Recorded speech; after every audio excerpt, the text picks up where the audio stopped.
Assalamualaikum warahmatullahi wabarakatuh.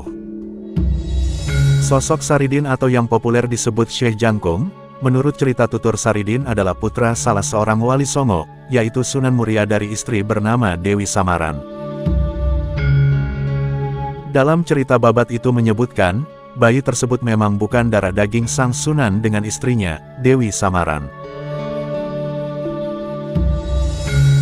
Lantas muncul tokoh Branjung di desa Miyono yang menyelamatkan dan merawat bayi Saridin hingga beranjak dewasa dan mengakuinya sebagai saudaranya. Ketika masa mudanya, Saridin suka hidup berpetualang sampai bertemu dengan Syekh Malaya yang diakui sebagai guru sejati. Syekh Malaya itu tak lain adalah Sunan Kalijaga. Saridin dan Branjung harus bagi waris atas satu-satunya pohon durian yang tumbuh dan sedang berbuah lebat.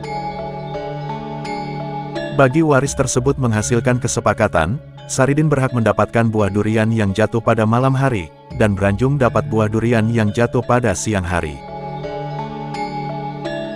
Singkat cerita, Branjung merasa iri karena Saridin mendapatkan lebih banyak buah durian yang jatuh pada malam hari. Untuk mengakali Saridin agar bisa membawa pulang durian pada malam hari, Branjung menakut-nakuti Saridin dengan menyamar sebagai macan.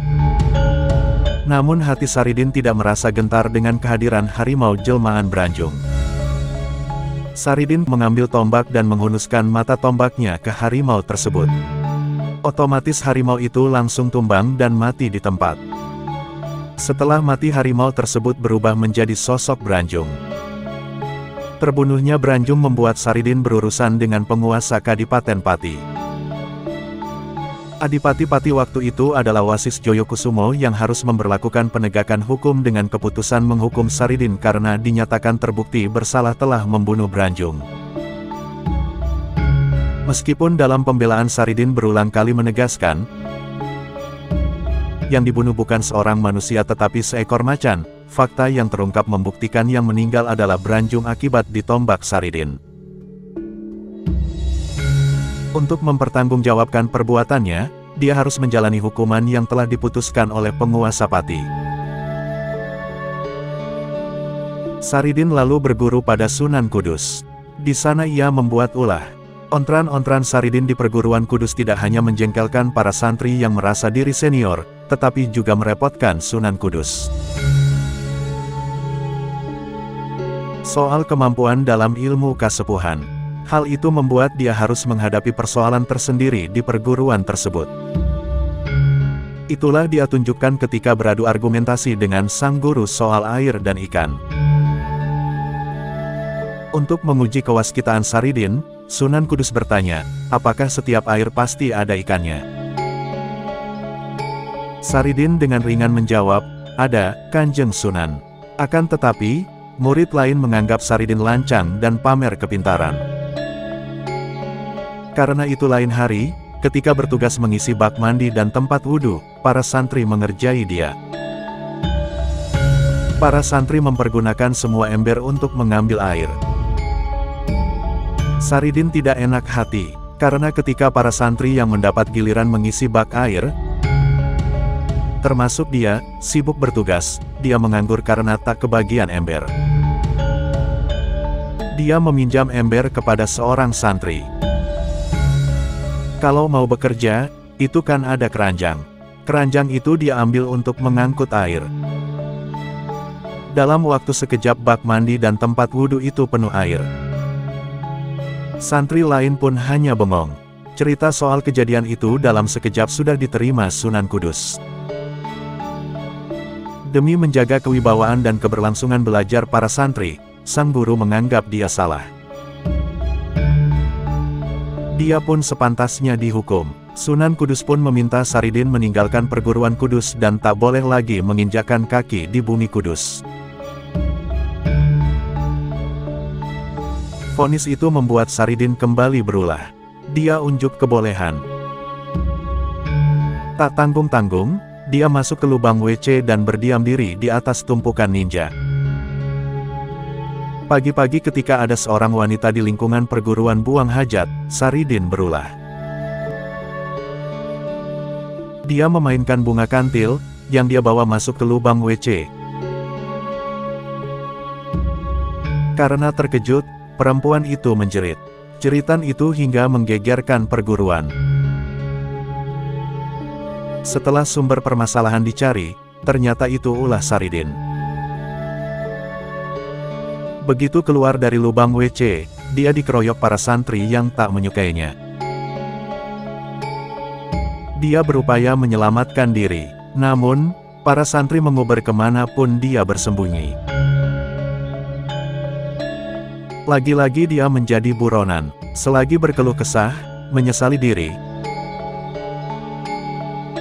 Dia bertemu kembali dengan sang guru sejati, Syekh Malaya. Sang guru menyatakan Saridin terlalu jumawa dan pamer kelebihan. Untuk menebus kesalahan dan membersihkan diri dari sifat itu, dia harus bertapa mengambang atau mengapung di Laut Jawa. Padahal, dia tak bisa berenang. Syekh Malaya berlaku bijak. 2 buah kelapa dia ikat sebagai alat bantu untuk menopang tubuh Saridin agar tak tenggelam.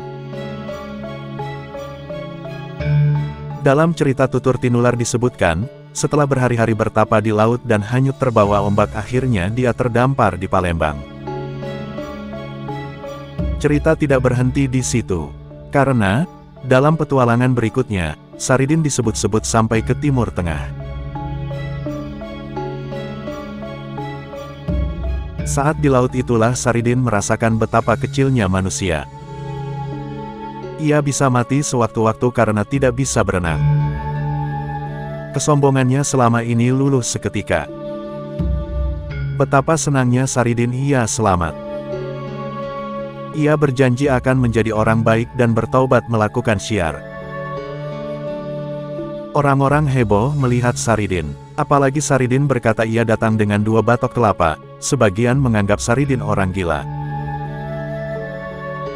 Tapi Saridin yang sudah berjanji tidak sombong tetap tenang. Saat Saridin sedang diolok-olok warga, muncul penguasa setempat bernama Raja Mina. Raja bertanya apa yang terjadi. Warga menjelaskan pada Raja tentang ucapan Saridin. Akhirnya Raja mengajak Saridin ke tanah lapang. Raja lalu minta pada Saridin agar menunjukkan kehebatannya. Raja minta Saridin agar menghitung jumlah prajuritnya yang ada dalam waktu singkat. Dengan cepat Saridin melesat dengan cepat ke atas, berlari dari ujung ke ujung tombak yang mengacung ke langit. Semua dihitung dengan cepat seperti kilat. Ia berada di hadapan Raja dengan menebak jumlah pasukan yang berbaris. Raja tertunduk, bergetar dan ciut nyalinya menghadapi kesaktian Saridin. Seketika itu Raja takluk di hadapan Saridin, namun Saridin tidak menerima sembah bekti. Ia menyarankan untuk tunduk kepada Sultan Agung saja. Sebab Saridin adalah salah satu hamba dari Mataram. Dengan demikian Raja tunduk dan takluk kepada Sultan Agung tanpa perlawanan sama sekali. Waalaikumsalam warahmatullahi wabarakatuh.